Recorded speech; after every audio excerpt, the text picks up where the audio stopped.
Hey, what's up, ladies and gentlemen, boys and girls? Welcome back to another Friday Night Live with myself, Christopher Rausch, and my co-host, Scott Goyette, where every Friday night we come to you with motivation, inspiration, and education that's designed to help you grow and change your perspective so that you can continue to moving and to be truly unstoppable and have a kick-ass life. And tonight, boy, ladies and gentlemen, we have a riveting show for you. We have current issues that are going on in the world today, and we're going to be having a very frank conversation, a very honest conversation, a very vulnerable conversation about what's going on with the social issues going on in the world today.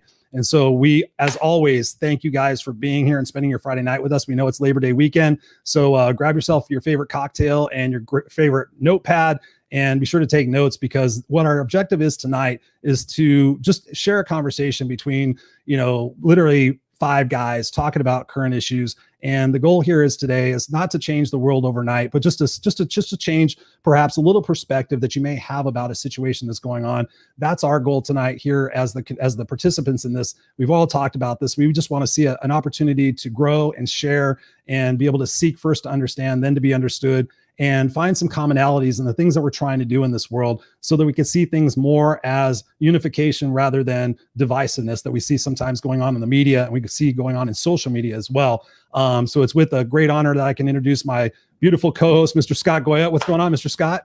Hey, buddy. How are you? I'm good, thanks. How are you? I'll just say this. If it's COVID or whatever I have, I've been in bed since Sunday night, which we usually talk multiple times during the week. I didn't speak to you. I didn't speak to anybody else, but I thought this show was that important to be on. So I've literally rested for 5.5 days or whatever it is to get to this point. I'm going to give you guys my hour and a half and go right back to bed. But I definitely, whatever this thing is, it's legit, because I was just saying, if you remember on Friday night, I love pain. I love running into walls. I was thinking about it after. I was like, the universe gives you what you ask for. I'm like, man, I love getting hurt. And I realized, and I said this to you when I started getting sick, I love getting hurt. I don't like to be nauseous, and I don't like to have headaches. You can break my arm, but I don't want a headache. And I mean that. So here I am now.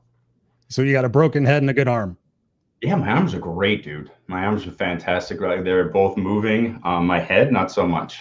Yeah, no, I could feel the tension. So of course, thank you for being here. I know everything you got going on, but of course, this is a very timely subject and what's going on. And then you, as a matter of fact, all 3 of these gentlemen individually. That's right. Isn't that correct? I do. And one of the things that they all have in common, and one of the things that everybody that is in my circle has in common, and they all have big hearts. I'm a big heart connected person. I love the term heart smart. I love to just be part of people's lives who really have learned to think with their hearts. And so we're going to be talking about that today. One of the things I'd love to preface before we get into anything else, from that directive right there of heart smarts, this show versus other shows that we've had, what I would love everybody to do before they answer any question, before they comment, is take a deep breath and speak from your heart. Now, how do you do that? All those things running around in your mind, the responses that are coming with emotions and attachment, how we want to answer. And that's where you usually have arguments, or, things don't go perfect or they don't go well. Let's take a deep breath from the heart and say, what am I feeling from source? What am I called to answer right now?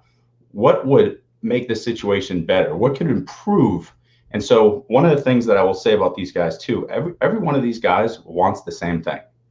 And I know people in America right now, we truly do want unity. And sure, there's some, outliers that don't, that they really, truly don't. And I would say the great majority, you've said this a million times, we really want unity. The problem is our words. Words are a technology. And so as words evolve and we say something, we don't realize how much something hurts somebody, or maybe somebody didn't say it enough, or maybe we made that word too common. But what's going to end up happening tonight is we're going to start creating conversations like this worldwide, that we can really check our words. We can take a deep breath, speak from heart, and I'd like to be able to lead that. And I know these three gentlemen will, without a question, help us start that process. Would you like to introduce them now? I would love to. Would you like me to do them one at a time and put them on, or pull all 3? Sure.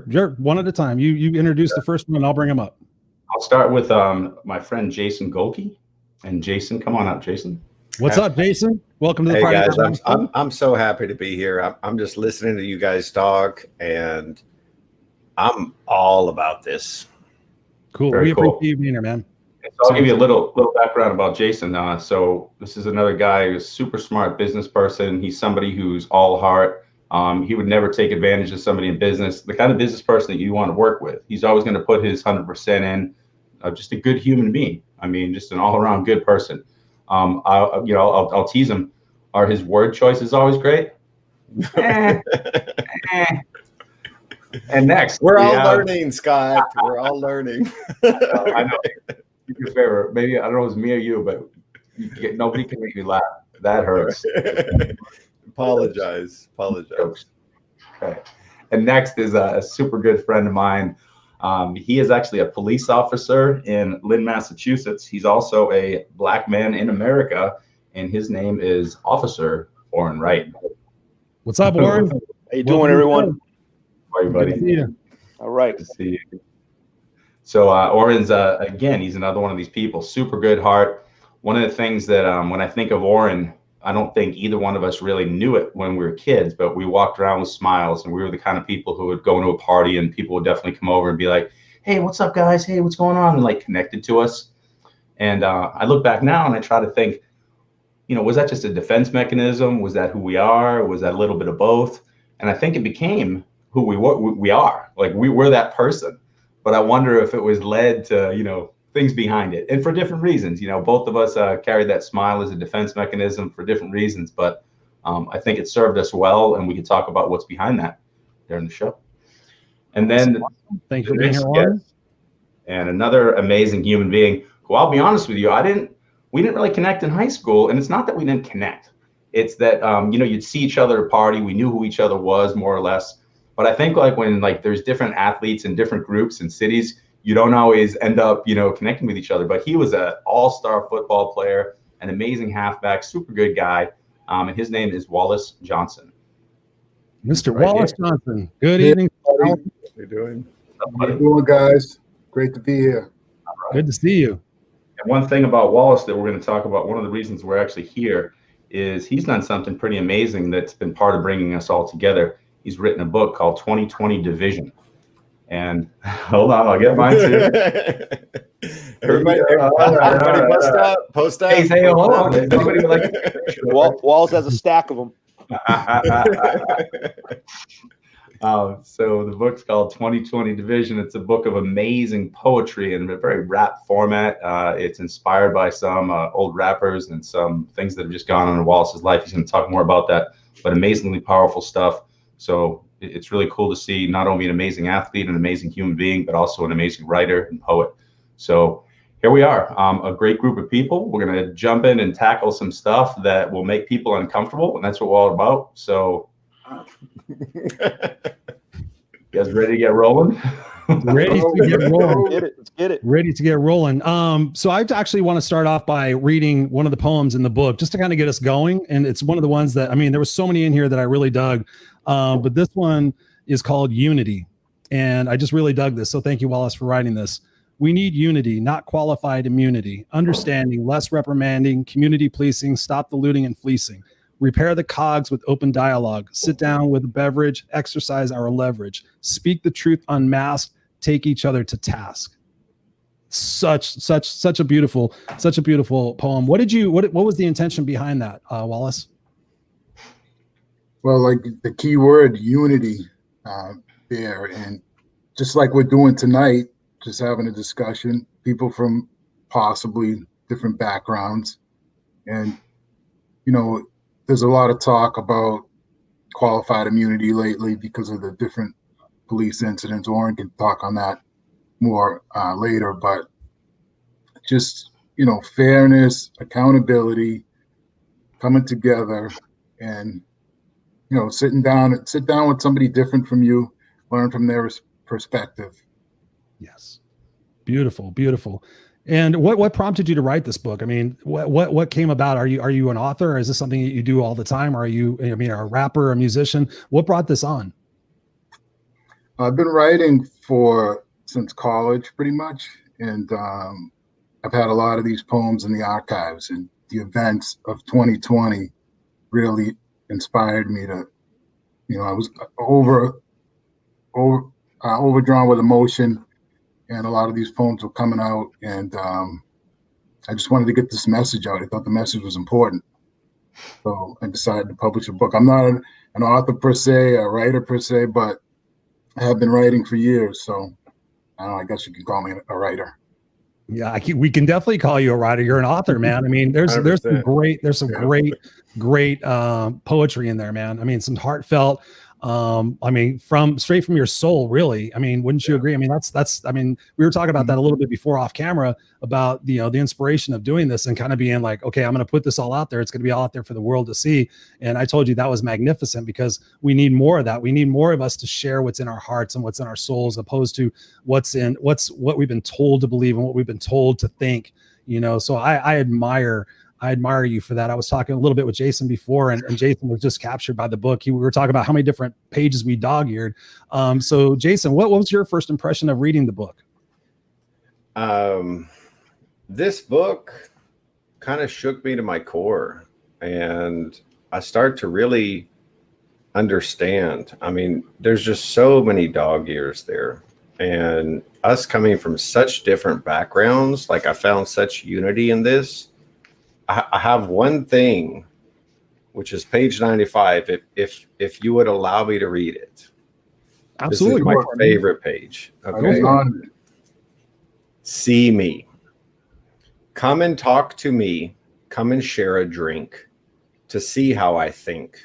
Come and exchange with open mind. Open your heart with my kind. See me for a human being that's ambitious, not unnerving or vicious. See me as a mentor, doctor, inventor. View me as a dad, the center. Picture me, not framed, ashamed to draw conclusions. See me in real time, not a false illusion. Witness the unknown. We're different, no clones. Break through the yellow tape and forget what you've heard of. The robberies, incarceration, and murders. Listen intensely. Hear me. Embrace us. Don't fear me.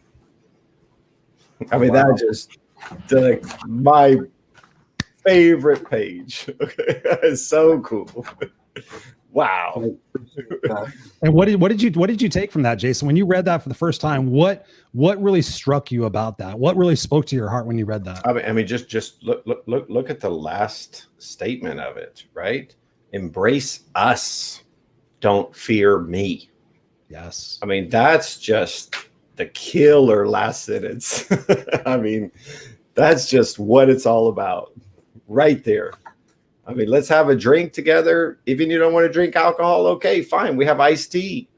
But it's all about sitting down, communicating, understanding each other's journey, right? I mean, I really like going through this. I start to understand more what it means to be a Black man right now. I mean, just straight up.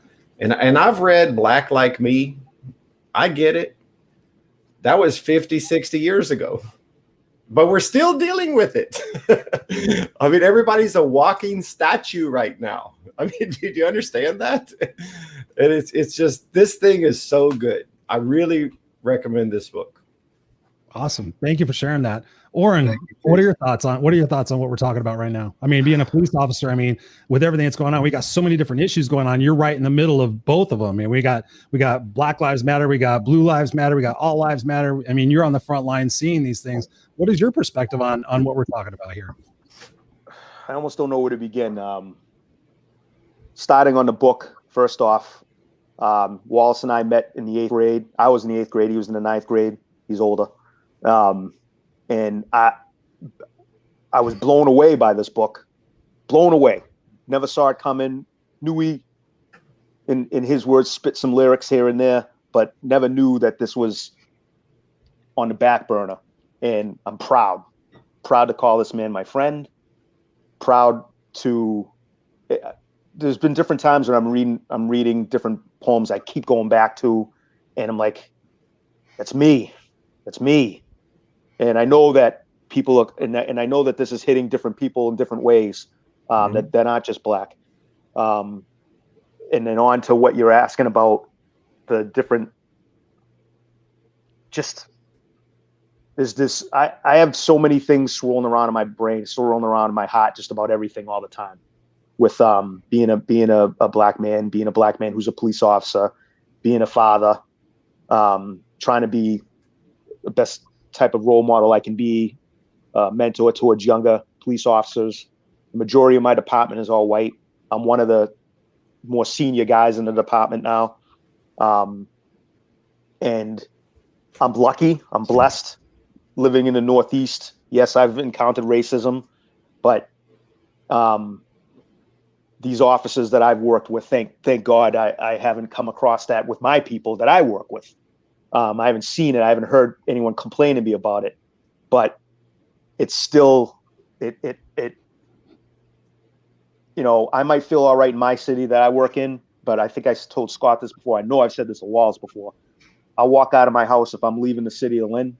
I make sure I have my ID. I have the ID anyway, but my police ID. I don't leave home without it. You know what I mean? And because, you know, if people think that that black officers aren't scared to some degree when they go to different places, then they're sadly mistaken. Sure. And it's tough. And Jason reading that poem in particular, that was like hitting me. Like each word when I read it before, but hearing there's something deeper about a white man reading that poem and feeling so deeply about it that made that, like, it struck me, you know, like I was like, we're 10 minutes into this, my eyes welling up, like it was like I was feeling this, you know, and having Jason, you know, having you feel this way about this, Jason, like, and it's literally there's different poems in this book. I'm like, yep, that's me. I could have said those words, you know, and I feel like I'm rambling, but it's so much. You're not rambling. You're not rambling with this. And it's you know, this book is really, really important. I don't say this because he's a dear friend. I don't say it, you know what I mean? It's important. I hope that it's far reaching, you know, and I guarantee you, some random person was to pick this book up and read every single poem, at least one poem will strike them, will hit them in the heart. 100%. You know? Thank you, Oren. So Scott, you know, you've been in the middle of these gentlemen and hearing their different conversations. What is your perspective on this, and kind of what is of your I guess goal in this conversation? Because you know all three people independently, you've known their stories, you've known them for a while. What are some of your comments and perspectives on this? Well, you started beautifully because you've already shown that the end game for all three of these guys is exactly the same. I mean, there's been, like, you know, we're sitting here, we're listening to a poem that Wallace wrote, read by Jason. You know, Oren is feeling the effects of it. I'm listening to both. We've all read that poem. You know, I'm sure we all were thinking, oh, Unity, this is perfect. Like this is it. Like this is the one right here. So I think what I would love to do here again is I want people to start to think about their word choice. I want people to start thinking about their response to things, because we're all so heated right now. I mean, you add in COVID, you add in racial injustice, you add in the administration right now, you add in, you know, just all of these different factors. The world is in a massive transition. Mm-hmm. And transition can be two things. It can be change or growth. They're not one and the same. Change just means anything that's different. Growth means upward and onward. And we're going to move upward and onward. And we're going to start that tonight. So I would really like everybody to really think about their word choice and try to elevate their word choice starting today. And so as we're talking, let's think about that. And then the other thing is not really about your reaction, but your response. So how do I respond to these things? And so I'd like to share something, you know, that happened with Jason and I on Facebook, and talk through that a little bit. Oh, and here we go.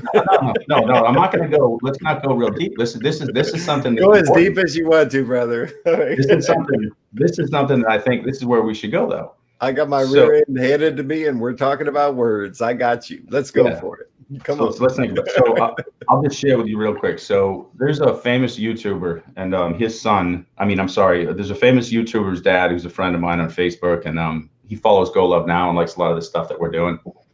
So I wrote a post about Black Lives Matter that clearly explained Black Lives Matter is like, if my arm hurts, I don't go to, the doctor and the doctor says all body parts matter. It's like, you work in the arm first. Like, we get it. So it was very clearly explained. And he came back with the All Lives Matter. There were a few people that were trying to argue the point, and everybody got on those people. And, Jason, I didn't even really see what he wrote. And so I just went and said, I think I wrote something like, I liked what you wrote, just to validate it and move back. And I came back and there was probably 30 posts attacking Jason. I've got messages, people calling me a racist for being friends with him. Right. And I'm serious. I mean, I've never gotten that attack on Facebook in my life. Unbelievable. And in a nutshell of what you wrote, though, and this is where I want to talk about the importance of words and how people perceive things, because this thing can get heated quick. First of all, the All Lives Matter, let's talk about that in a minute. But more or less what was written was, it's just another situation of the pendulum swinging. So that Black America right now, it's the pendulum swinging. So it was the Irish, it was another group, now it's Black America. It's just what it is. And so let's talk about it. Let me interrupt you very quickly. Just all respect. Yeah, no, it's not. It is what it is. That's not what I meant. That's how some people took it.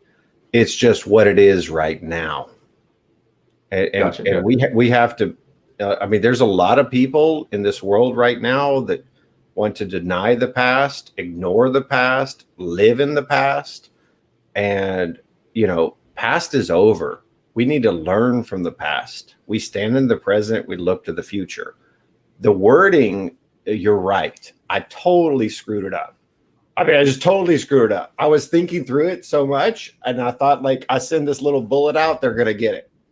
And it blew up in my face miserably. It's just, everybody became angry at me. So we can, you. And I just butchered my own rule. I actually interrupted you. I apologize. I apologize. I'm sorry.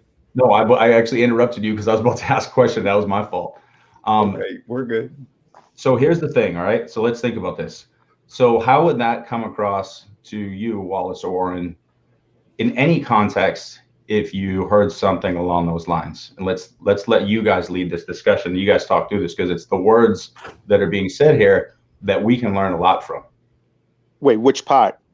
So yeah, if you want to really go into it, we need to pull up the exact thing I said. You have it? Right? I'm looking right now. Okay. But in the meantime, I think what you said, Scott, is beautiful. And the fact that I love what you said about response versus react. And I think that's an important delineation for the people that are watching. That's something I'm very, very passionate about, because we are heart-centered people. We're emotional creatures. And so we're fight or flight. We come from the ancestor, like we had to run for our dinner and do all these things. So there's this thing that we're brought up with, is right or wrong. And if we're right, then we're good. And if we're wrong, we're bad. And there really is no right or wrong. But what happens is that we get so defensive that we immediately go into attack mode instead of like just responding. We react and we sit there and say, okay, if you're trying to make me wrong, then I got to defend myself and make you wrong. And that's what we're talking about here, is responding. And like Scott said at the beginning, like take that pause, take that beat to go, all right, I'm not going to take this. Okay, I'm not taking this personally. Let me look at this objectively, and let me talk about this intellectually versus like as a reaction. So I think that's important to say just in everyday life. We get so pissed off. I myself, like I'm driving and somebody does something stupid and I get so angry. I'm like, why am I getting so angry about the person in front of me, man? It's no big deal, So we need to respond more. We need to take a moment to reflect and sit there and say, okay, is this really going to matter in 5 minutes, 5 weeks, 5 years? But Jason, do you have that post? You know what? I tried to look for it. I'm not going to rehash history. Yeah. I know what I said. I said, this is the pendulum swinging. Every culture throughout history has been discriminated against. At some point in our history, it was not good to be Black. It was not good to be Muslim. It was not good to be Jewish. It was not good to be German. It was not good to be Irish. It was not good to be Spanish. And this is the pendulum swinging. When I say that, what that means is hopefully it's swinging the other way right now. That's the point. That's what nobody caught on. It's like we've all been through this. Okay, I'm seventh generation Texas rancher. My grandmother was a war bride, the seventh war bride from Germany during World War II. My grandfather went over there, worked in the second general dispensary when they did the show, and had all the media there. And Ike came over. He's the guy that did the transfusion, right? And nobody knows it, but now everybody's going to know it. After that transfusion, they went to the commander's headquarters and they took some schnapps after. Okay. And he used to, because it's wartime, right? He used to raise pigs in the basement of the hospital that they ran at the second general dispensary. And he had friends over there, so they could take that pig to get it out and put it in an ambulance so that she could have fresh meat. And they had to have special permission from the president just to be married. But I don't speak German, and my father doesn't speak German, because if you spoke German, you were a Nazi, period. Wow. We've all been through it, but I don't know what it means to be black. I know what it means to be a white man. I know what it means to be a native-born Texan, and I've been discriminated against just for that, just even being German. But the more I communicate with other people, the more I find out that like we've all been through the same crap. And, my wife is Chinese. She came over here to finish her PhD. She's a scientist working over at medical center. And she's like, Jason, I don't understand why you guys have all these issues. I don't get it. They just tell us to go to school and get a good job. That's it. I'm like, yeah, but Mama, you're not dealing with the total melting pot that we're in. Okay. It's so different. Go ahead, I know where I'm at. The whole end game here is getting people to know each other more, eat each other's food, hang out a little bit. That's why I connected so hard with page 95. Good. I don't want to. Can I jump in? Yeah, I apologize. Don't. Thank you, Jason. I apologize. This I was flowing. All right. Yeah, no. You paused, and I was like, all right, is it? So here I go in the back. I want to jump. I want to kind of interject about like what you were saying about how at some point, and I'm paraphrasing, someone has felt some kind of discrimination come their way. Sure. And trying to stay in line with what's bringing us together to have this conversation. I will never belittle anyone to be, being discriminated against for being anything, right? For any reason, gender, identity, color, whatever. So getting into like, I can speak as for being a black man. The interesting thing, something I've said to people to make them that were white. Let me make this easy for you. Close your eyes. Open your eyes. You don't know me. What do you see? You see a black man. Now close your eyes and look at this person over here who's white. You see a guy. No, you see this man. You see a man. And you open your eyes and you look at me again. You see a black man. Why can't you see a man who happens to be black? Why can't you see a man that happens to be white? Why can't you know what I mean? It's people. No, I feel you. Yeah, I don't know. Like I see, the way I was raised, it was like everybody's everyone. Yep, I know your difference because whatever, your age, your height, your gender, the language you speak, whatever. But it's the interesting thing for us as black people or people of color is what we are the minute you see us. Growing up in going to, I'm going to say it. What do you mean by that? I don't know if I don't know if I understand that. My third grade class, if you walked into my class and you were looking for Oren Wright and they said, hey, he's the young black kid in there, you walk in, bam, there's 30 kids in there, you saw me, because everyone else in there was white. And there was one random, there was a Korean kid too. I understand what you're saying. So what I'm saying is, when you see, so I meet you, I know you're a guy. I have no idea what your background is until you tell me. You could be Italian, you could be Jewish, you could be Portuguese, you could be whatever. And that's cool, whatever. But you know immediately, the minute you see me, that at the very least, I'm likely African-American, although I could be Hispanic. But for me, the way I was raised and the way I know Wallace was raised, I don't care. And look, and thinking about what you were trying to describe to people with the pendulum swinging a certain way, I think that everything that's being said right now, everyone is on their heels, or maybe even on their toes, waiting to fight, right? Waiting to defend, waiting to attack. I'm That's what a Republican. I'm a Democrat. I'm anti-police. I'm pro-black. I'm this. I'm that. I'm this and that. And it's talking about something so deep in getting. You got really deep, and I don't think people were prepared for how deep the depth you were going. I apologize. And seeing it, I have that habit. No, and seeing it in a Facebook post. People are like going in full rants and saying giving their feelings and everything like that. That's their page. They can say what they want, right? And I'm not crapping on what you said or what you were trying to say. What I'm saying is, it's literally like Scott's talking about. We really got to take a minute before we respond. What am I really trying to say? And if I once you put it in black and white, that's a wrap. It is there forever. And if it's misunderstood, then now we're backpedaling. And now we got to figure out, okay, this is not what I meant. That's not what I meant. That's not what I meant. Nobody wants to hear it. You know how it is. We make nowadays, everything's on video or everything's in black and white on text. I mean, look what we're doing right now. This is live, unscripted, and raw. I mean, this is what it is. That's the way I love it. That's the way I love it. I want to acknowledge Robert here for a second. Robert says, I'm standing by in Toronto, Canada to welcome you, as you are another 49 nationalities living in the city together with me up here in Canada.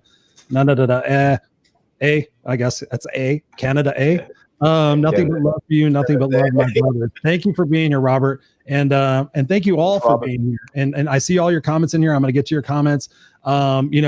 It's very interesting to really be a part of this conversation. And I appreciate, what you guys are all saying. And again, I want to remind what Scott had said is like, let's take a pause between, when we respond to what somebody's saying, and let's let them finish. So we might not know the whole entire story of what they're saying until they say it. So, I'm guilty of that. I mean, I thought about it. I thought it was so obvious. And what Oren said is so right.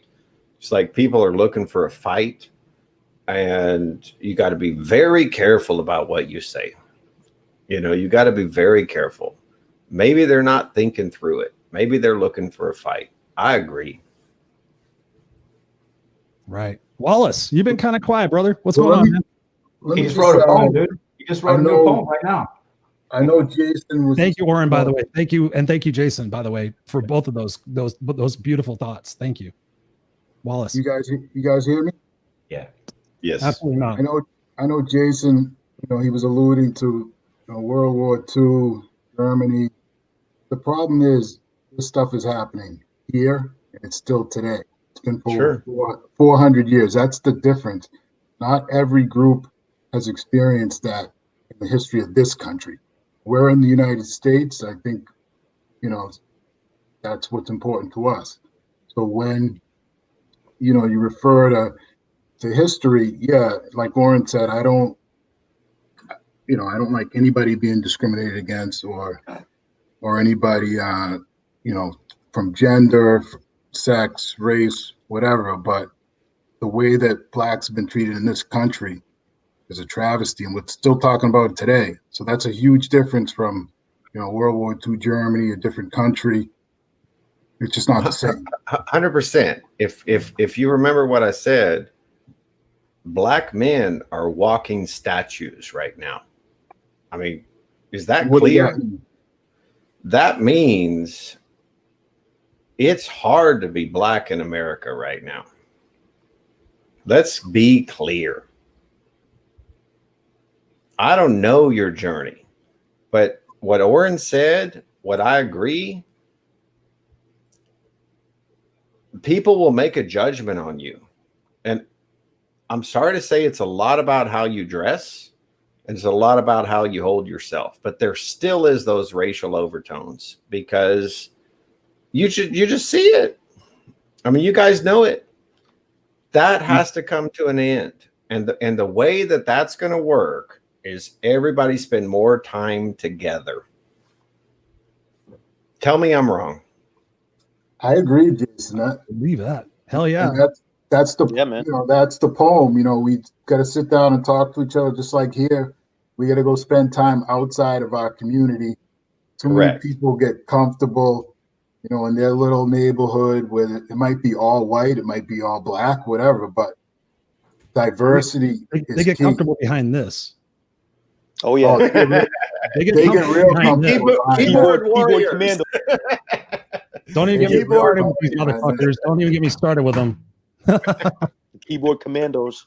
That's right. Commandos. Don't even get me started. Don't even get me started. I want to take a pause here for a second, and I want to play, since we've read two of the poems right now. I want to play you guys a video real quick of Wallace's son, Dalian, actually speaking one of Wallace's poems. So if you could just bear with me for a second, I'm going to attempt to do this real quick, and hopefully this will all work, and we will be able to have this going on. Looking pretty good.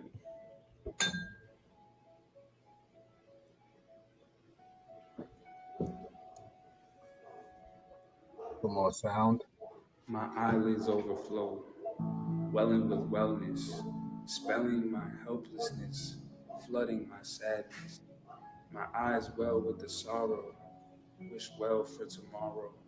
Flow with the streams, nightmares and dreams. Deliver the rivers of aspiration, the precipitation of belief, the hopes, anticipation. My eyes well with compassion, empathy I fashion. My eyes spill for the blood, the kill, the strength, the will, the rights, the bills. My eyes spew for the many, the few, the darkness hue. My heart heavy with rue.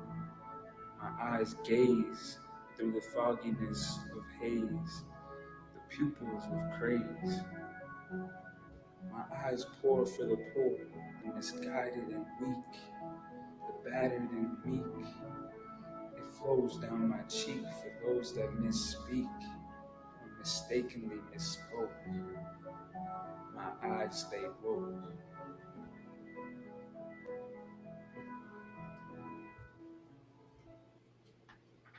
Yeah. Love that. Sometimes our eyes swell. Wow. Beautiful. Fucking Next thing. excellent.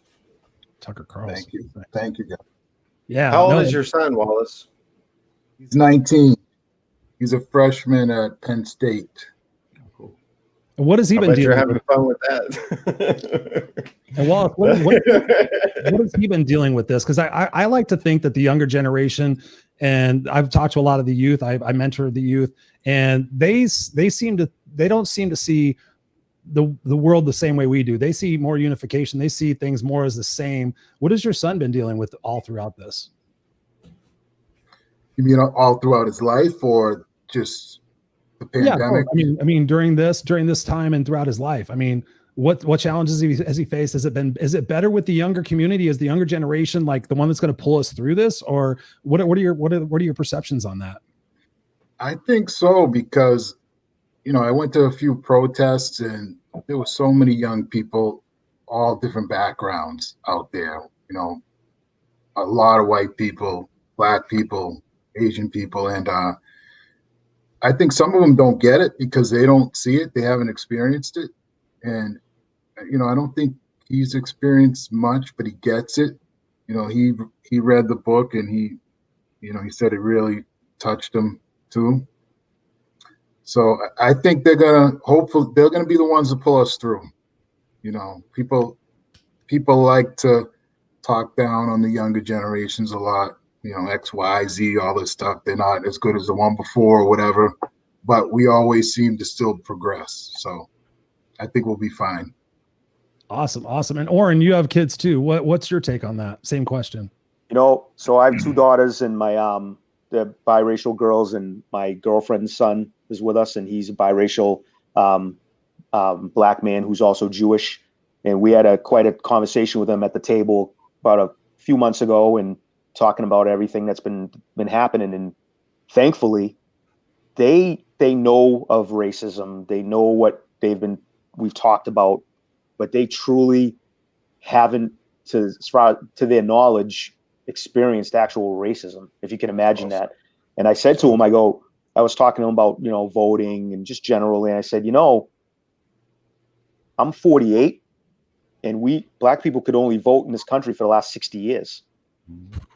You know, and they were like, what? You know, I mean, it's crazy to think that, you know, and but like all these things that have happened, we said, you know, these things have happened in the past, and you have to remember the past. And I think Jason said that we have to remember the past but move forward. But then also we have to learn from the past and not forget the things that have happened, but don't hold on to it in such a way that holds you back. And to jump on what Wallace is saying, I think that this younger generation will pull us through. And I mean, every generation seems to get at least a little better as we go along, right? At least that's the hope. And but it's an interesting. We're I feel like this time is like a crossroads, for lack of a better term, you know. Yeah. And you know, we've seen so many things change, or maybe grow. I think I'm going to say growth. Some things grow in a better way, and like seeing all these positive changes, like you know, and I'm going to bring this up, and Wallace is probably going to laugh, but that's okay. Our heroes, right? I grew up a big comic book fan, and all 99% of my heroes were all white, blonde, and blue-eyed, or white with dark hair. And then you have all these Marvel movies coming out, and then this guy Chadwick Boseman, yes, Black Panther, R.I.P. First black superhero, and he that's the highest grossing single superhero Marvel movie, and someone that looked like me. That was like this guy passed away, and I'm like, I felt like I lost a friend. You know, you always feel bad when people pass away. You feel bad when the people that you like, oh, this musician, this movie star, this whatever, this famous person that you enjoyed what they brought to your entertainment, that, you know. But this was so different, and I think people realize that, and all people, you know. And you know, it's not just little black boys running around saying Wakanda forever. It was little white boys doing it too. Yep. You know, and so that's growth. That's growth. Everyone we were ready to see that. We were ready to see a woman headline some things. We were ready to see a person of color headline, and it's happening. And those things are, you know, but we need that it can't just be Hollywood. It needs to be grassroots. It needs to be ground level. It needs to be just our regular everyday Joe. Yep. And, you know, and it's just, you know, I come back to this book again. I come back to See Me. You know, it's just, you know, see me, talk to me, ask me, you know, and it's I don't know. I feel like I went on a rant again, but I'm kind of feeling great. You know, I mean, come talk to me. You know, that's where I want to take a second and acknowledge Pamela's comment here. My son is Okay. 20 and he really doesn't understand why we continue to have so much separation. Their generation seems so much more aware of the value that we bring to the table. Yes, yes, yes. In the words of Serena Buffalino. Yes. I mean, that's so true. I see that. When I was watching the protests, I wasn't able to go because of COVID, and we have my grandmother or my wife's mother here. So we had to be super careful. But when I watched them, it was literally tearing. I was tearing up looking at how many, like you said before, how many different races. And I got chills right now, that it was just so beautiful that at this time in the world that so many people are coming together, and but yet the media and everybody else is trying to pinpoint like this is happening and that is happening, that we have to look for the beauty in everything that's going on. And I think that also there was another comment up here. And Ellie says, I think everyone needs to stop looking at their phones and have compassion for others. Yes, absolutely. In addition to everything else that's going on, we got people that are losing their jobs. We got people that are running out of unemployment. We got people that a third of America didn't make their mortgage payment last month. We have so much stuff going on in the world right now that it's my intention, the Scott's intention, I know it's all of our intention here tonight, to bring that unification, bring that love, look in your community and see what you can do. Have a conversation, listen. So many people are talking, so many people are speaking, but they're not listening. They're not truly listening to say, hey, listen, Oren, I hear what you're saying about what's going on with your family. I hear what you're saying about being a black man and being a police officer and still being a little bit afraid of going out in public. I mean, that is ridiculous. I hear what you guys are saying. I hear what you're saying, Jason, too. And I applaud you for being so honest and open about this, because this is what we all need right now. I said it before we were on camera. Whenever I'm on stage, I did this for the last couple of years, and I'll take the opportunity, whatever I'm speaking about, I'll just pause for a second. I'm like, everyone in the audience, take a look around. And normally I can look in the audience and see that it's a diverse audience, and I'm like, okay, we got black, white, straight, gay, Republican, Democrat, short, tall, fat, bald, whatever you got, everybody in the audience, Muslim, everything. And guess what? You split us down the middle, you open us up, we're all the same. We're all the same. And I challenge people that, have difficulties with somebody who's different than they are. I'm like, okay, just pause for a second. Just pause. I'm going to do a 1, 2, 3, pause. Pause. If you went through what somebody else went through, their shoes, no matter what color they are, if you went through their upbringing, if you went through societal conditions, religious conditions, if you went through everything that person went through, might you be just exactly like them? Yes or no? Yes. Yeah, and maybe you be a little more humble, and you let that ego come out a little bit less, 100%. Mm-hmm. Like, I mean, how do people not see that we've all been through hell in our own way? And how can you not connect with another human being that's been through problems and talk about that journey? Simple that's empathy. what it's about. Yes. Simple empathy Yes. for each other. Right. Absolutely. And I want to ask you something, Jason, what Scott said earlier. And I think that's an important distinction, Scott. You said it so beautifully. You go to the doctor and you say, my arm's hurting, and they don't focus on the rest of your body. They focus on your arm, right? And they focus on your arm. And I know that when I first was introduced to everything that was going on, I was like, yeah, all lives matter. All lives matter. And I actually did a video on that. My wife says, oh yeah, be careful about that. Thank you, honey, if you're watching.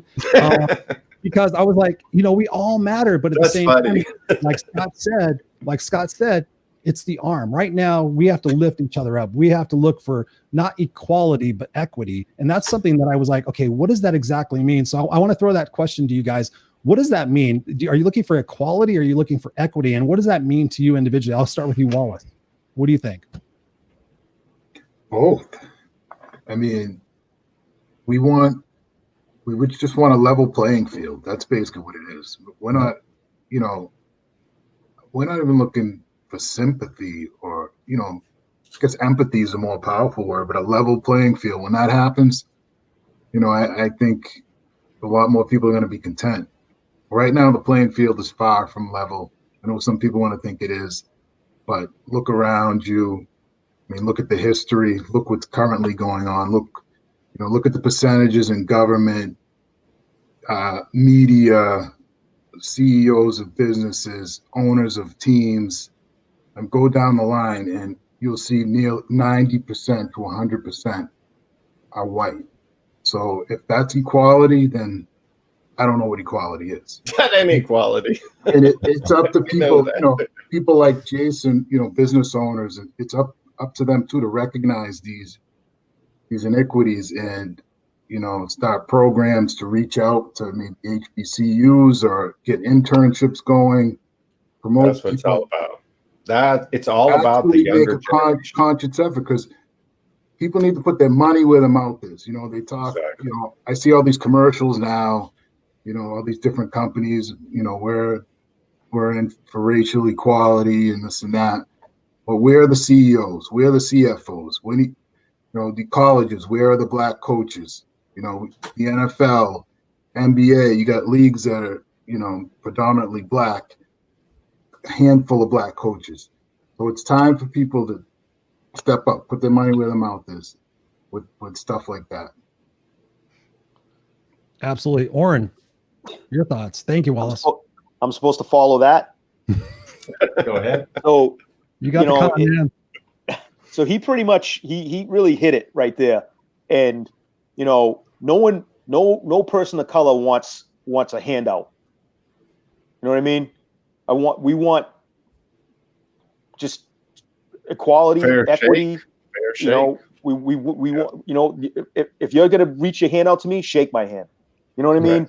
Right. I just want a level playing field, and a chance, and I don't mean a chance and it's too bad that someone has to give that chance, because it should already be level. Like all these years, all this time, of this, this freedom that I don't know however many years ago that we were granted, as our ancestors were granted, and then and that was just for the North though, and then finally spread to the South, and I mean, it doesn't seem like that long ago that I moved from 10 minutes away from one city to another, and day 3 a kid was calling me the N-word, and then and it's there's so many feelings with it. It's man. Not to mention, not to cut you off, but not to mention, the run-ins with the police unjustly coming up. And I'm retired from law enforcement as well. I worked in the correction system, and I have friends that are police officers that have been held at gunpoint. Police officers, okay. I have friends that have been, purchased homes and have been on their property, just surveying their own property. They're about to move in, and police pulling up, and what are you doing here? These are the types of things that we're still going through. It's 2020 now, and it's because of our exterior. Like Jason said something. I'm sorry, go ahead. No, and that's the difference, when Jason was talking about earlier about, we've all been through our things or whatever, but you can walk around, Oren touched on this, you can walk around every day, Jason, and nobody knows what nationality you are. When they see me, they go, okay, he's black, and I mean, I could give you countless stories of the discrimination I've been through, but I don't want to cut Oren off anymore. So Oren, go ahead. I want to validate what you are both saying, and I get it. And you know what? That's it right there. You just said an important thing. You get it. I get it. Okay. I may not be in that crowd, but I mean, I can count my white friends on one hand, just for some reason. But here's the point. Though. I've seen it. As black men or people, and ignorant. As black people, we're asking, like, for instance, you read it, see me. We're asking you to see me, talk to me. Just like I actually have to I think about what I'm going to put on before I walk out the door when I'm on a day off. I shouldn't have to think about that. No. I shouldn't have to think about if I'm wearing a shirt that has I don't know, hoodie, a hoodie. Better yet, I shouldn't have to worry about that. When I work in plain clothes, that's how I dress. I dress like a punk. But all right, let me interject. But in my city, it was I obviously I feel more at ease, but going to the mall specifically and being followed, there's nothing. One of the worst feelings is to be followed around a store, and with a pocket full of money, that's so nasty. Legitimate money and credit cards, and a badge in your other pocket, and money, and you're looking at me like I'm a criminal. But a badge in my other pocket, I got it. And then turn around to this store detective and basically pull your badge out and be like, I feel like mine has a little bit more power than yours. I'm going to throw something at you that's probably going to piss a few people off right now. All right. No one in this life becomes racist except for one of two reasons. Number one, they learn it from their family. Number two, they get screwed over for their first interaction with another race. Challenge. I agree with number one. Okay. Number one is definite. Yes. Definitely number one. Where are we at number two? Because if you put it this way, for number two, right? Say me and you were 10 years old. You've never been taught anything about racism. The three of us, say you, me, and Scott are 10 years old and we're just getting to know each other. I get mad at you and push you off your bike. I walk away. Now you're telling me that there's a possibility that you're going to not like me just because, like black kids, because I push you off your bike. And then a week later, Scott slaps you and pushes you off your bike too. So then does that mean you're going to hate yourself? You know what I'm saying? I feel like number one is on point, but that was a tough one for me. There's people that use that excuse.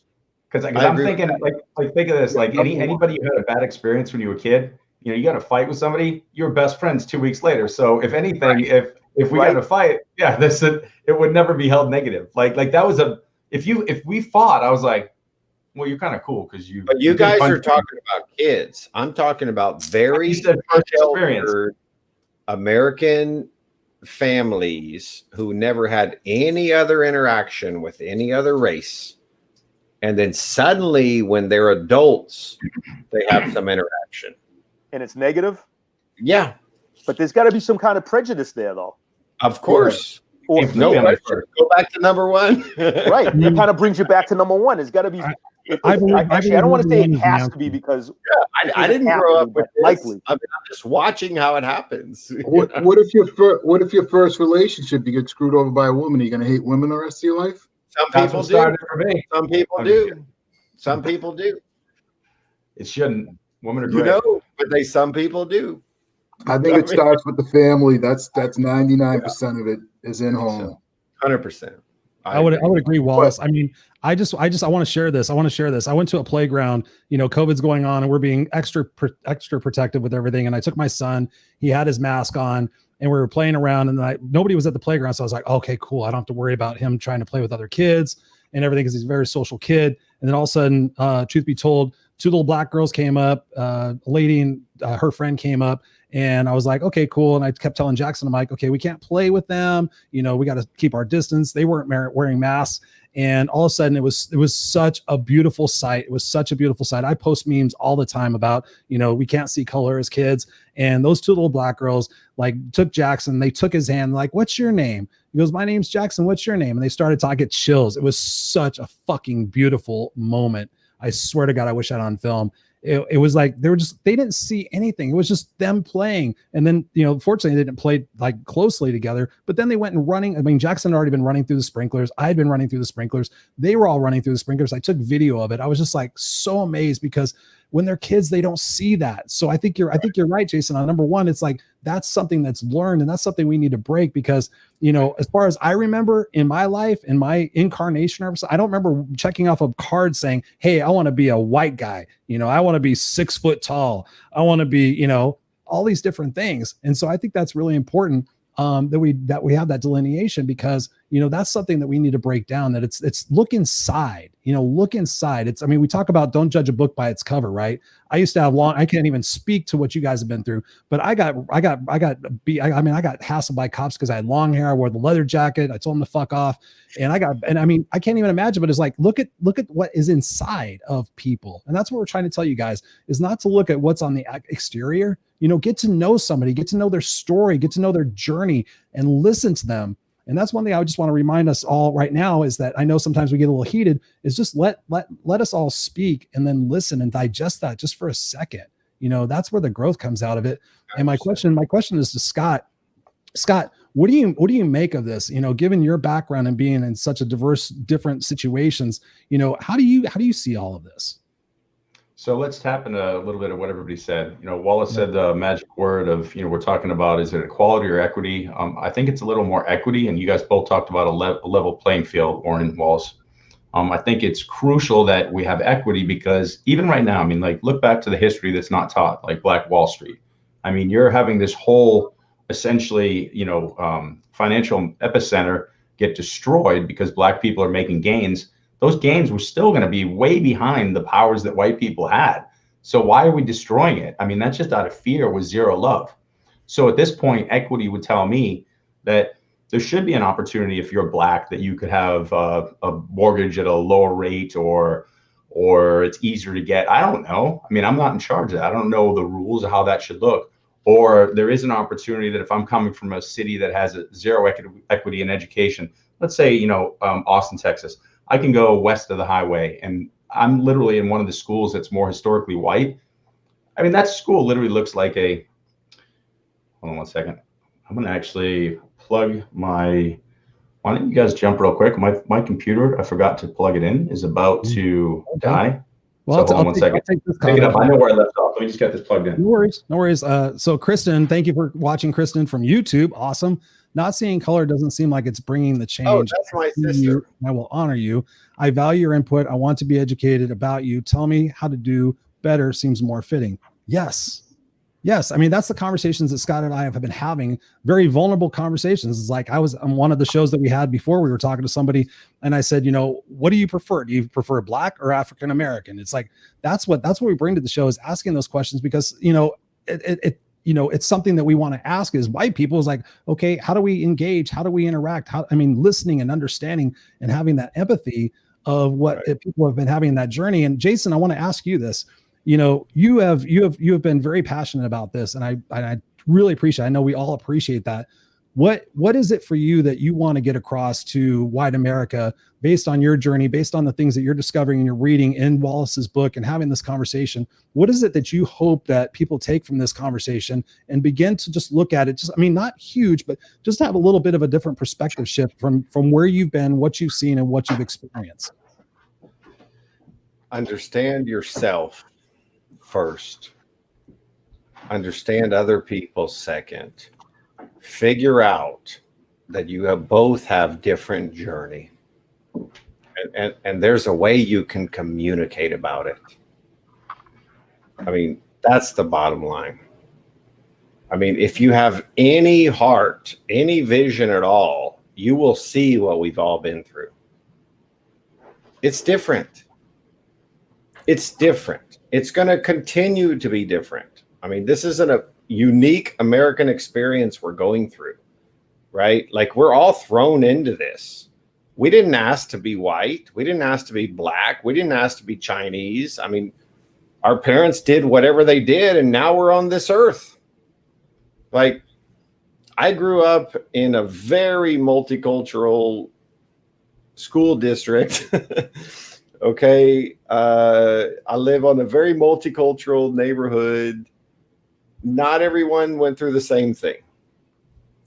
So the point here is, get out of your own head a little bit.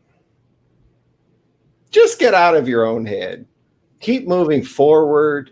Keep playing together. Keep working on things together. And you might find some people you like. You might learn a little more. That's it. Stop getting in your own head. Stop being still. Just move. Because when you stop moving, you start dying. That's my point. That is true. And Jason, do you have kids? Do you have a son, Jason? Can you guys hear me? Okay. Yeah. Jason. Okay. Yes. Do you have kids? I have one son. One son. How old is he? A year and 4 months. And I waited until I'm in my 40s to have a child. Congratulations. Nice. He's half white, he's half Chinese. He looks very Chinese in the morning when his eyes are puffy. And then he looks white in the middle of the day. Yeah. So what's your message for the world when they're going to be potentially, judging him being multiracial? Oh yeah, he's going to go through hell. I mean, we're all going to go through it. I mean, the whole point is to try and make it less and less for future generation. That's it. Exactly. I mean, like, this is where we're at in America. Okay, this is an absolute melting pot. You think we're going to change everybody's perception that is our age? Not going to happen. Okay, this is about future generation, and that's it. Well, I would actually challenge you a little bit on that, Jason, because I think that there's people that are of course they're going to be just in their tunnel. They believe what they believe, and they're going to drink that Kool-Aid for the rest of their life. But I also believe that there's people like yourself, that there's people out there that are like, okay, like myself, even I'll put myself on the chopping block. Like when I said all lives matter, it was like, I didn't realize that was so insensitive. Like Scott brought up the perfect point of like my arm. It's like, okay, this is what we need to be doing right now. This is the area of humanity that needs that equal opportunity, that equanimity that my coach talks about. So I think that's a beautiful thing. But I think there's also an opportunity right now for the people that are watching, that will watch, that if we can just get them just to shift their perspective a little bit, maybe it's the fact that, hey, we're all the same on the inside. We all want the same thing. It's my goal and it's Scott's goal. I know that through these shows is to bring that awareness. Like, okay, if you sat there and you took everybody in the world, and that's one thing I love about all of this, is that it's just not the United States. We have seen protests all over the world saying enough is enough. And that is one of the things that really blew my dress up. I was like, I don't wear a dress, by the way. But that blew my dress up because I was just like, holy shit, this is not just a geographic region thing. This isn't just the United States thing. This is the world standing up and going, no, black, white, straight, gay, heterosexual, bisexual, transgender, whatever it is, if you want. And I said that comment recently on one of my shows. I'm like, I don't care what you are, rock it, be it, as long as it doesn't impact me negatively and it doesn't impact my life, do it, be you. So many people are running around trying to be something that they're not. And it's so crazy. And I think what the point of the show is just to have people like we're doing here, is having that discussion, go have I agree with you. If you let me interrupt you, I agree with you 1,000%. And I appreciate you letting me interrupt you a little bit. 1,000%. Okay. None of us asked to be into this world. Somehow we're here. And it's up to us to figure out how to work together or not. I mean, that's it. Mm-hmm. Choose your own poison. Absolutely. And then Julie says this, and thank you for saying that, Jason. Julie says, I'm 60 and I've changed and grown and continue to do so. And I want to. I learned from my 25-year-old, my friends, my time in North Carolina and California, and reading and truly listening. Thank you, Julie. Yes. I mean, it is a journey. It is a total journey. I grew up in South Central Los Angeles. I was in Inglewood. I was the only white kid in the black neighborhood, So, I mean, I used to talk about, I know what I used to call it, reverse discrimination. It was like, okay, I was the only white kid in the black neighborhood. They used to pick on me for being the white kid. I tried to go to school there and I got beat up, and I was like, okay, what the fuck's going on? I was like 5 years old. My first best friend was a kid named Tyrone. He died and I didn't even understand why he died. And then all of a sudden I got thrust into all this other stuff. And it's like, what? Unfortunately, my mom like dated black guys, Mexican guys. So I just grew up with a cornucopia of people around the house. I mean, she liked the men.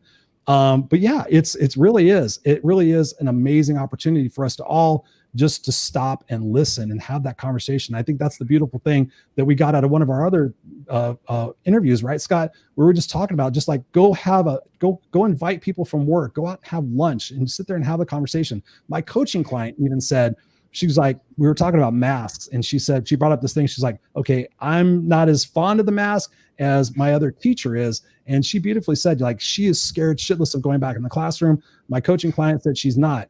And instead of sitting there saying, okay, she's wrong or whatever, she bridged the gap and she says, hey, I know you're scared. Let me help you. And through that, I didn't even know that she was Black. They started having the conversation. And she said she learned so much from just starting to ask and be vulnerable to say, hey, what are you going through right now? What is it like for you? And we've seen the videos. I can't remember the lady's name. She's well-known show host. We talked about it, Scott, before, where she's like super famous and she's going into a wealthy neighborhood and she gets pulled over and everybody else gets pulled over for like 2 seconds. Ridiculous. She got pulled over for 45 minutes going to her house that she paid for. Every time. Remember, she said that she goes like once or twice a year she gets pulled over, and she just thought a stop was a 40-minute procedure. And when her white friend was at coffee and goes, it's so annoying getting pulled over because that's 5 minutes out of my day. And she's like, do you mean 40? And then when she explained it, she was like, whoa, time out. And when they went through the whole process of the stop, she was blown away that you get your license plate checked, you get your trunk checked, you get like all this crazy stuff, which is, it's sad. So that has to come to a stop. I mean, that really. So I'd like to throw in a really simple analogy, because we've all been saying some, powerful things, and I'd kind of like to bring a lot of this home just to take a look at. So, I was ending on talking about the idea of Black Wall Street, making sure that there's opportunities for advancement for people who might not have had a chance. So moving past that, here's the easiest way to look at this. And it's really simple. If we truly believe that we're all perspective points of source and we're all just walking home, it's kind of like in the military, the Marines or whatever, like no man gets left behind. That's all that's happening right now. So we're literally all walking home. So if we've got a group that's oppressed and we just say, oh, well, Chicago, or these people don't care, or these are bad people, or whatever we want to say, until they come with us, none of us can go home. So if we look at this other group and we say, they're the problem, at some point, if we keep saying everybody else is the problem, instead of just making sure that group is okay or that person's okay and walking home with them, it's on us, nobody else but us. So I want you guys to start thinking about that from the perspective, when we see a group that's oppressed and we say, yeah, but there's looters and rioters, whatever our yeah, but is, walk away from that. Pretend that you don't care about anything else but this, yourself. You can't go home until they go home.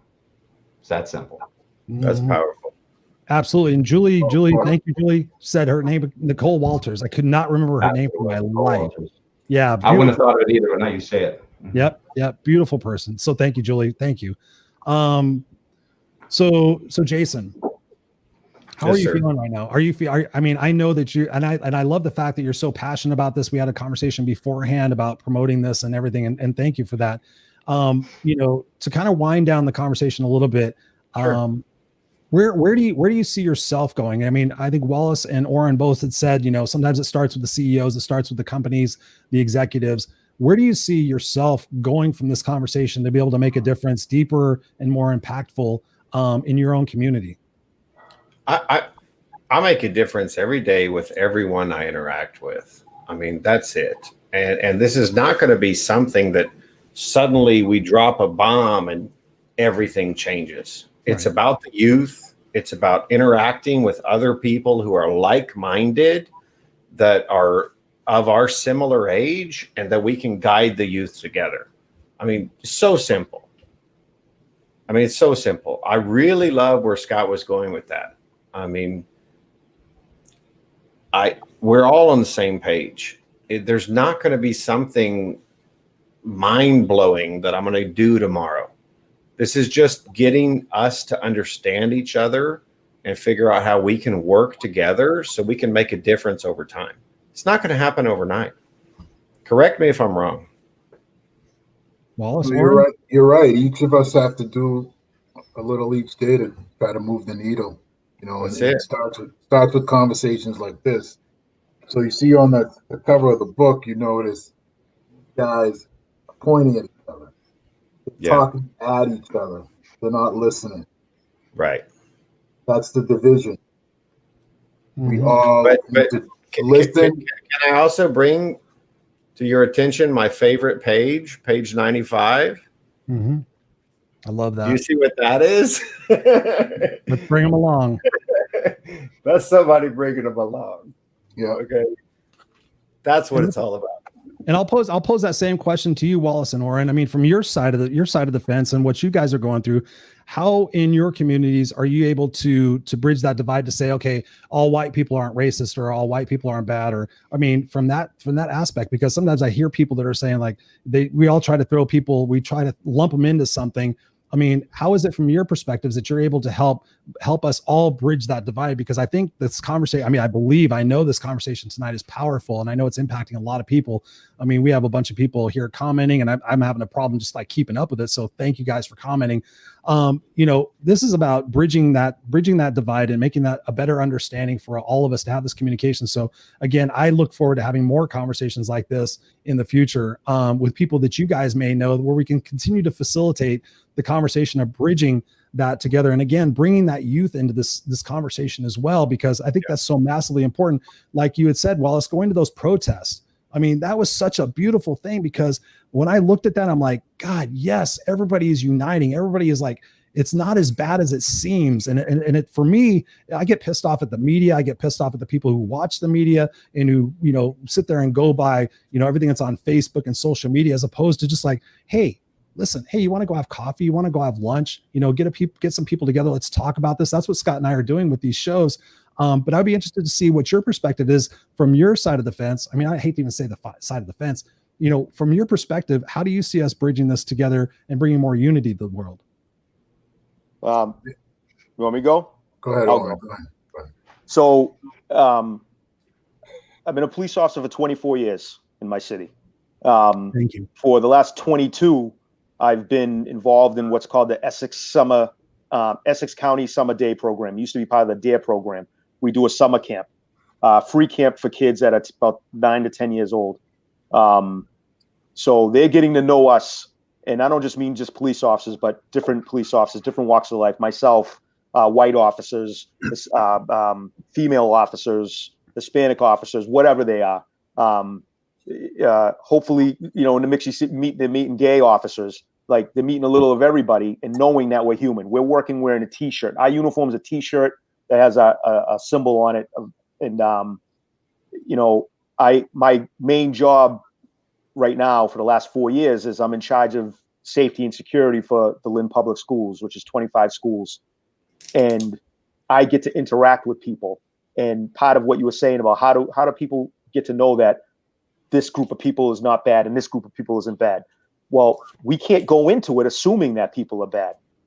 I can't go to talk to people in my job assuming that they are bad, assuming that they did something wrong. Especially when they're calling me or someone flags me down, can you help me? I'm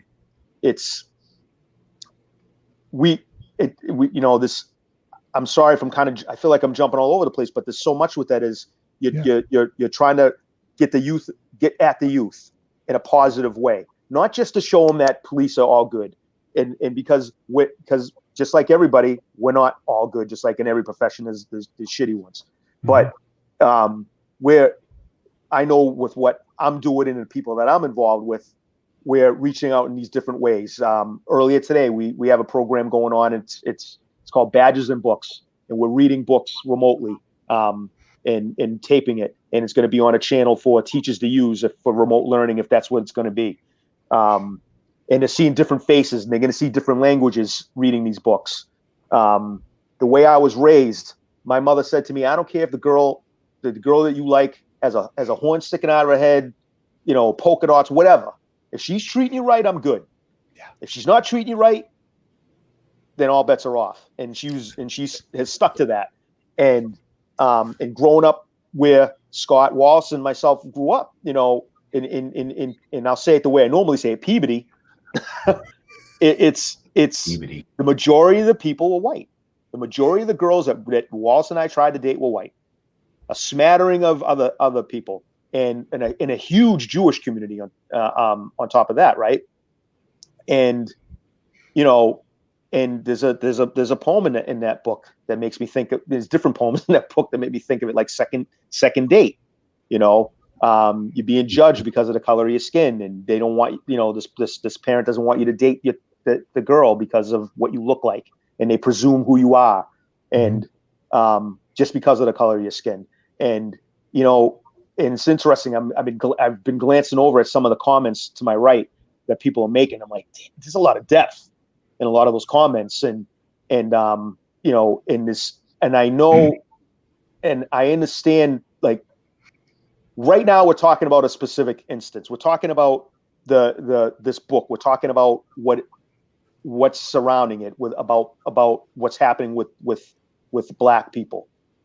Mostly is what we're talking about, but at the same time, we should also keep in the back of my mind that, you know, actually, let me back up for a second. Where you talked about, Chris, how you initially were like, well, all lives matter. And then you stopped, you were educated, you educated yourself, and you figured that out. And it's like, how, and the whole point of it is like for me to say Black Lives Matter does not mean that your life, no other lives matter. It's just that we're the ones that are endangered at this moment, a la the pendulum swinging this way, right? So, and we need to come together. Black, white, Hispanic, whatever you are, and then you start throwing in gender, and mental health, like everything. There's so much going on. I don't think there's enough time in this episode of your show to get into, and it's in really. I think everything that I'm trying to spit out all at once right now is touched on in 2020 division. And that's why it touches me so much, because I'm like, it's not just my perspective. It gives you more perspective from other people and other types of people. And I feel like everything comes to what I think you said this: do not judge a book by its cover. What? Okay, the three of us look different, you know, and then the three of you look most alike, and then me and Wallace look most alike. But who cares? We're people. We all have 2 arms, 2 legs, 2 eyes, a mouth, a nose, you know. And it's really that simple. And some people make it difficult. Some people make it difficult just because of how you sound. Maybe you're not as educated, but willing to be educated. Are you willing to educate yourself to know that I'm just a person? I mean, I'm getting it. Like, you know, we haven't touched on this much, and that's fine with me. But I'm a Black man, but I'm also blue. You know, Let's talk about that. My uniform, and that's been a tough one. You know, and we had our first protest in Lynn. And I was one of the officers right up front, standing in front as the people came up. So I'm literally 2 steps down away from the people that are coming up. And I'm standing there, and they're chanting, and my eyes are filling up to the point, and I'm just crying, because everyone in that 400 or 500 people were upset about the same things that I'm upset about, and were hurting for the same reasons that I hurt. And the beautiful thing that you did mention also, Chris, was, yes, there were a lot of Black people there, but there were a whole lot of other people there too. There were a lot of white people. There were people there that I knew. And to step down with all of these people and we all took a knee together and have these people wrap their arms around me on one side, and one woman on the side, another gentleman on the other side, and cry together. And when I stood back up again, I felt like I was baptized. I don't know everyone has a different experience with it. And no one was kneeling in disrespect to anyone or any flag or any symbol. It was we were kneeling in unity. They weren't saying nasty things. I mean, there were some people that were taking the time to take a pot shot at the police, but you're talking about 20 or 30 people out of 400 or 500. Not one stitch of violence happened. So there were no news cameras there because nothing bad was happening. And so it's not one stitch of destruction, nothing. And and of course we're standing there. We don't know what we're gonna get as police officers, right?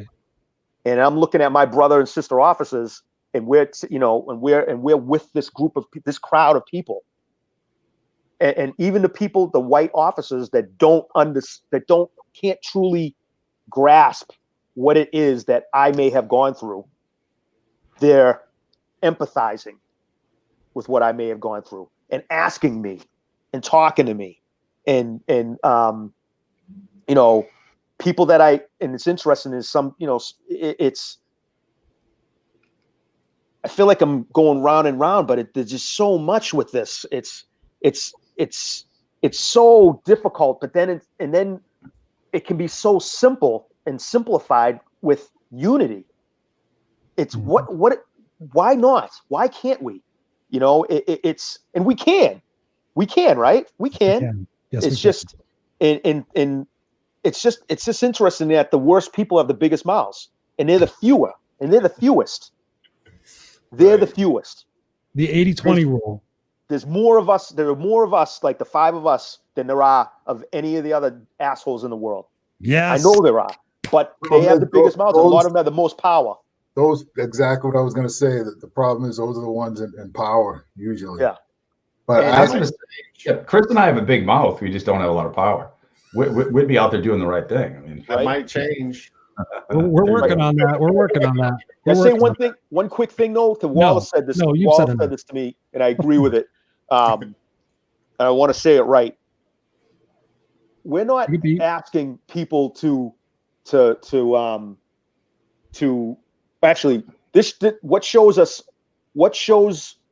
as Black people how you feel about us as white people is if someone's saying some bad stuff about me to Scott, for instance, and me and Scott have known each other since we were, I don't know, 16, 17 years old. Because racist people or bigoted people are that are white are feeling out people to see who feels the same about them. They're not feeling out Black people and Asian people and Spanish people, whatever. They're feeling other people. So if you're quiet, I'm not saying you need to get into it with them and fight them. We need advocates. But if you don't advocate, then you know what I mean? Then I've had people say to me, Black people say something to the effect of, oh, just something about that. I'm like, whoa, hold up. My girls are half white. You know what I mean? My girlfriend's white. Slow down. My girlfriend's Jewish. You know what I mean? What does that mean when you say that you have people tell you that? Like what was the context? Say what?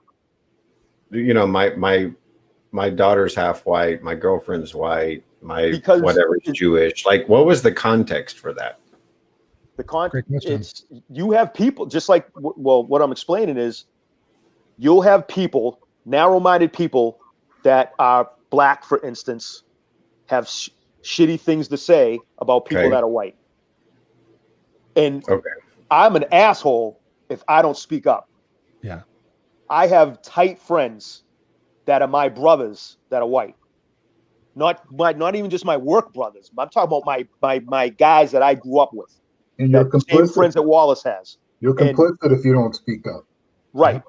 Right. And I'm wrong. I'm dead wrong. And then on top of that, my daughters are half white, and I'm not going to say something. No, I don't think so. And then you get, then you have random. Then you have people that now. Then let's go. And so that's what I'm saying. With if someone was to say something about, like, after this, the three of you, Chris, Scott, and Jason, you're standing somewhere, and three people say, "Hey, I watched this show with those two, whatever, some nasty word." And you guys, I'm not saying you guys are breaking, and I'm not saying you guys are breaking into fisticuffs, but for you to not shut them down, that's we're gonna shut everybody down. But you know what I'm saying, though? There are a lot of people that allegedly love me, I get right, you. or love Wallace, and love people of color, they're peoples that are of color, and will just kind of. And walk away from it. If you let that, you know what I mean? I'm not asking you to fight my battle, but how can you not speak up? Right. That's how I'm wired. And that's why I'm in this job I am. This is it was a calling for me. You know what I mean? And it's if you're doing someone wrong, you got to, if someone's being done wrong, you have to stand up, regardless of the reason, color, gender, mental health, all that. What's right is right.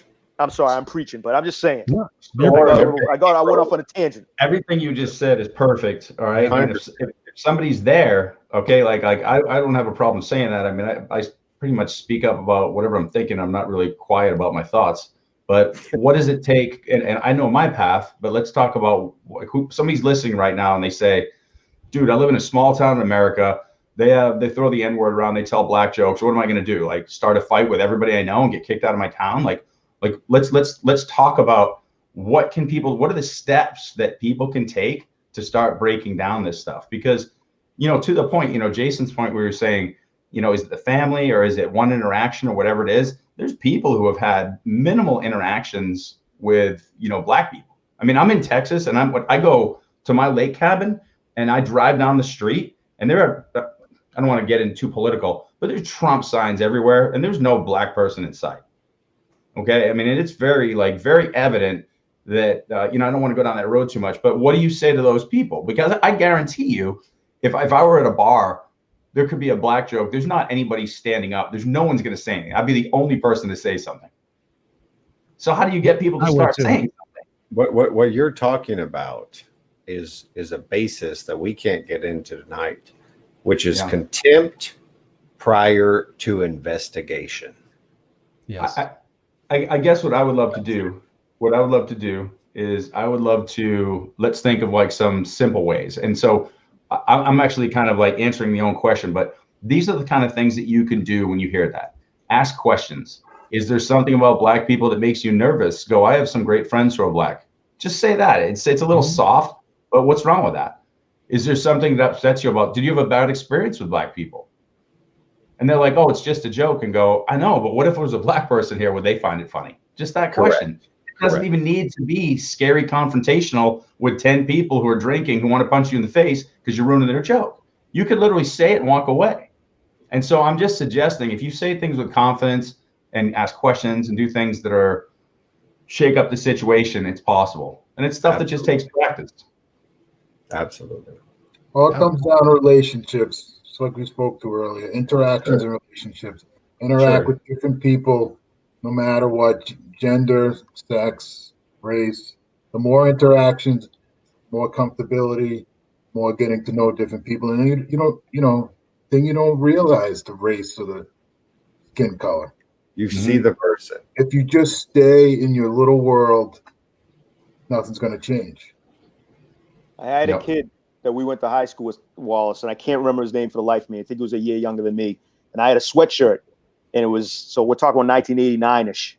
And sweatshirt said, most of my heroes don't appear on no stamp. And it had various black. Public Enemy. It was the Public Enemy song, but it had different people, and they weren't on. They were, and this is 1989. Not many stamps were being made that had Martin Luther King on it, Malcolm X, anyone like that, right? And this kid came up to me, and he gave me, I wouldn't say he gave me a hard time, but he was really questioning it in a negative way. And he was just totally uneducated. And I kind of blew him off. And this kid actually reached out to me. So if that happened in 89, he reached out to me in like 2002 or 3 on Facebook. Whoa. And I can't remember his name for the life of me, but he wrote me this really nice, this little thing. He says, I don't know if you remember me. I approached you in the hall, a B house, and said X, Y, and Z about your sweatshirt. And I just was uneducated. And you kind of blew me off, and it could have went really sideways. And you didn't let it. And I thought about that, and he it was very apologetic, but it was also like it's like something he had started asking questions, started talking to people, and he grew up, and then that, and grew up. But here's the thing: we have 50, 60, 70-year-old people that are not willing to. And then an interesting thing is when you come into their lives, any one of us or anyone like us, we come into these people's lives. I've done good for people over the years, and then they not even anything major in my mind, but and they like, first it was you were different, you're one of the good ones, which I hate, but then it sometimes it morphs into something. It grows into, I have to change my thoughts on people of color. Yes. And I think if what we're talking about, if this book, if I look at all these people commenting, you touch one, they're going to touch another, and they're going to touch another, and they're going to have children, and these children are going to be raised the right way, and they're going to touch the other and the next. Yeah. I have to believe that. Yes. I'm with you. I agree totally, Oren. That's so beautiful. Thank you for sharing that. I mean, that is massive. I mean, the conversations that we're having tonight, I mean, that's the beauty of this is like Wallace had asked me before, he says, do you have any pre-planned questions? And I'm like, no. I'm like, this is just a conversation for us to grow together, to grow and help other people have a different perspective. And that's totally what Scott and I do every single week, is try to just shift the perspective just a little bit. It's just like, okay, have that conversation, have a deeper understanding. We talked about the 80-20. I kind of infused the 80-20 rule. I certainly believe that most of us are really fucking cool people, and most of us don't have a problem. But like you said before, it's that 20% that's trying to derail everything. And I truly believe that we stick together and we continue having these conversations publicly, privately. We continue like bridging that gap and just saying, hey, okay, listen, I know it's awkward, but hey, can I talk to you about this? Correct me if I'm wrong, Wallace and Owen. If a white person walked up to me and said, hey, listen, I don't understand what's going on. I feel uncomfortable about it. Can I take you to lunch and just learn more about what it is, that you go through? What would you say to those people? I would welcome that. I would welcome that. Yeah. I love that. That's why I was excited, when Scott was saying, he had a friend that was really interested in having a conversation. I thought it was great. It was beautiful. We need more of these. This is what's going to heal the disease. The disease is racism. It's division. It's pointing fingers. It's not listening. We all need to just sit down and listen to each other. Interactions, relationships. I can't say it enough. I know I've said it a lot of times, but that's it. You can't separate yourself. This world's a melting pot, like Jason said. So, absolutely. So we've been going for an hour and 37 minutes. I want to respect your guys' time. I want to respect everybody here who's been commenting. I apologize as the guy that's controlling all this stuff. I see all the comments. Thank you so much for the comments. Normally I would be blasting those on here and having conversations, but my goal and Scott's goal is just to facilitate a conversation where it's just organic and where you guys can learn from that. But I do want to draw on what Patricia just said. Patricia's an amazing, amazing individual in my life. She said, people need to be called out for their actions. Bigots are not in fear of their lives because they are bigots. If you dehumanize others, you are inciting problems. Massive collection action is needed. Yes. I mean, Patricia's like the epitome of somebody that brings and bridges different cultures, different nations, and brings that peace and that unity factor to the fact that, we're spiritual beings having a human existence, and we're all here for a purpose. I believe, and I know Scott believes this, that we're here to learn, different lessons to move us along that spiritual path to enlightenment, to growth, to be able to be a better force for what the future can bring to make this world a better place. And essentially, when I wrote my eulogy, we were talking about standing up for what was right. When I wrote my eulogy back in 2008, he freezes sometimes. He will risk for which that mattered. He will left the worst. He will left the world a better place for who he was and what he did.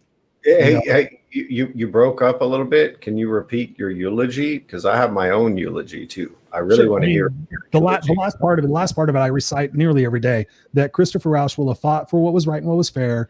He will have risked for which that mattered, and he will have left the earth a better place for who he was and what he did. And every single day when we get up, I say my gratitude, I say my intentions, I say my affirmations, and I recite my eulogy. Like today, I'm going to go fight for what's right and what's fair.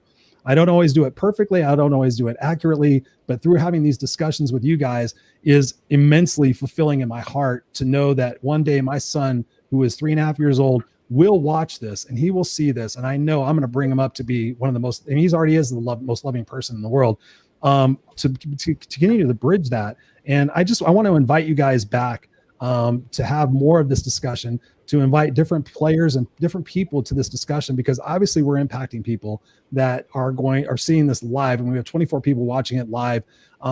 God knows how many people are going to watch it on the replay. I just want to get kind of final thoughts so we can round out this session, but I want to invite all of you guys back. I know Scott and I are having a powerful conversation about this. But what would be, if you had a microphone right now to the world, I mean, literally you had this microphone, your microphone to the world, what would you say right now to help, kind of not make massive change, but just bridge the gap that's going on in the world today? I'll start with you, Oren.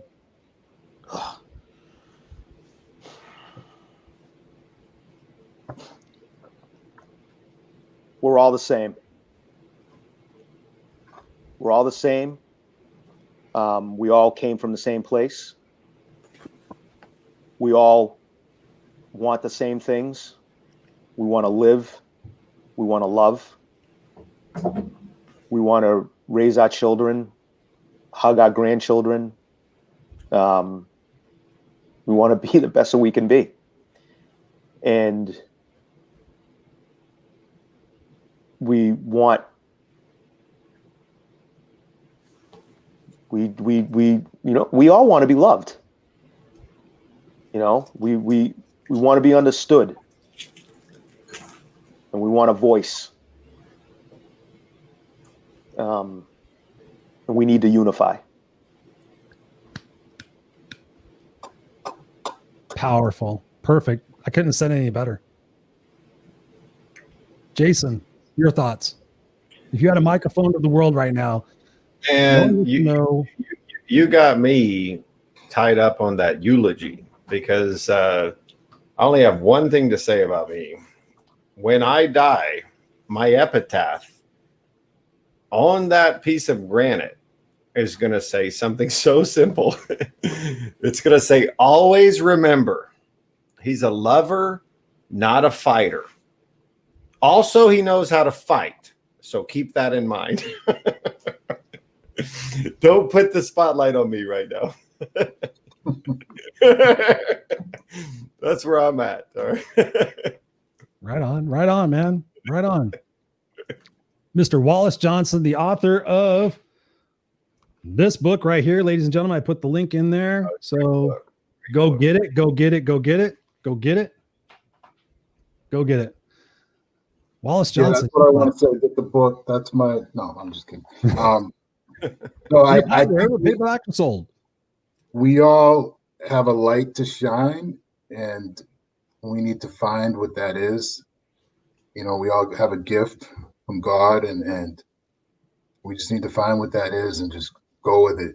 And I think it always, that gift, it's always going to capture leaving this world a better place. Just like your eulogy said, that's what I think we should strive, is to just be better people, leave the world better than when we came in. Absolutely. Yes. And with that, we're going to round out the show. Final thoughts, Mr. Scott Goyette.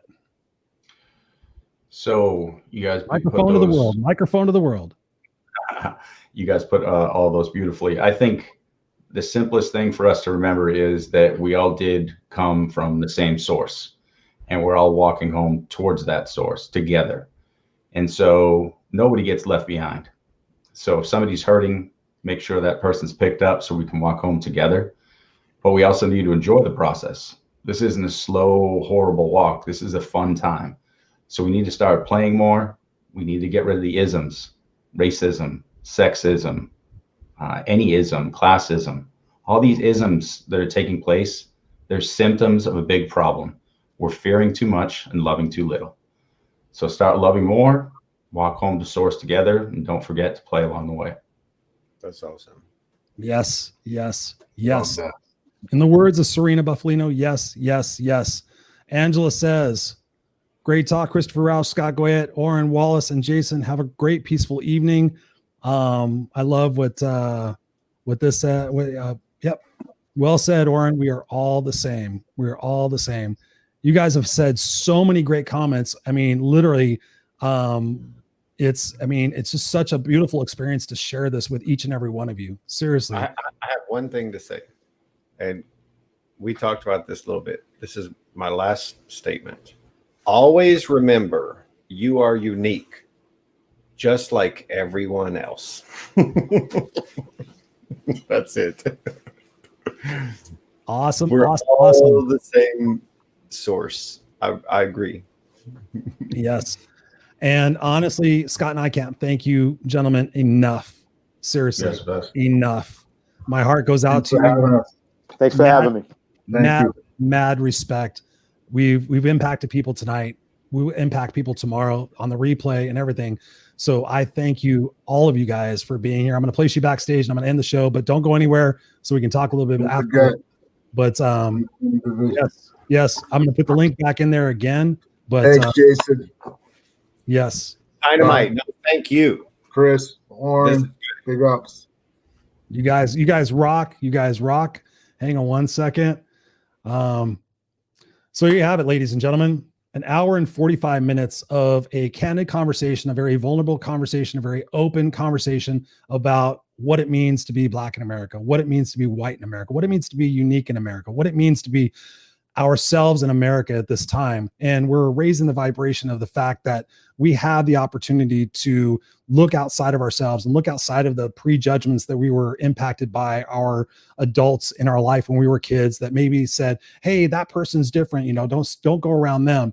And I just strongly encourage you, and all of us strongly encourage you to really, out of everything that we've said tonight, is go talk to people, go ask questions, go learn, go seek to understand instead of being understood. Stephen Covey said it so beautifully. It's something that has magically transformed my life from where I was to where I am, because I always was brought up to be right. I was brought up to not be wrong. I was brought up to be, whatever.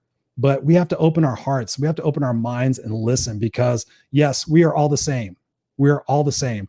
I challenged somebody one time who was somewhat of a racist that I found out. And I said, if you were dying in the hospital and they said you need a blood transfusion, would you ask what color skin was the person that's donating the blood to you? And the person said immediately no. And I said, all right, exactly. Right. So if you're going to judge somebody by the color of their skin walking down the street, but yet you're in the hospital needing a life-saving transfusion, are you going to say, did that come from a Black person or a Chinese person or a Muslim person or a gay person or a transgender person? No, you're going to take the life-saving fucking blood, because we all share the same shit. We all want the same stuff. I believe Oren said it perfectly. We want unity. We want opportunity. We want safety. We want the ability for our kids to grow up in a world that, offers them prosperous. I don't know. Sometimes I can't talk. I'm overcome with a lot of emotion, quite honestly. And I want to share something. I wasn't going to do this, but I want to share this particular poem because I think it really speaks to something that Wallace had said, and also that Oren had said, and some of the other guests on our show had said. It's called Tire Tracks. I'm hopefully going to get through this without crying. I awoke at dawn, tire tracks on my lawn.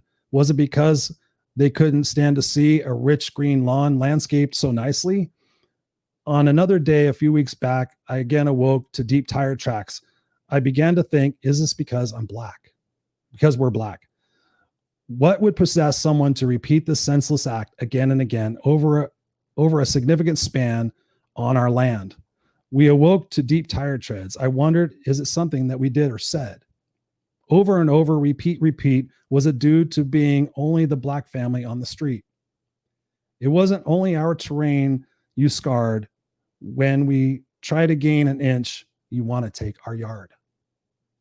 Come on, people. And I know the people that are watching this right now aren't the people that are out there causing this crap going on. But I just implore you, in every aspect of your life, with your family, with your friends, with your kids, with your loved ones, with your community, with people on social media, stop attacking. Stop being an asshole. Ask questions. Try to seek first to understand. Try to understand how we are more similar than we are different. There's so much divisiveness that's going on in this world that fucking just pisses me off. Sorry, 10-year-olds that are watching this, but I'm a very passionate person. I'm a very open person. And God's honest truth, the word fuck doesn't bother me. It's like truck, but it just has a different meaning. So go for that.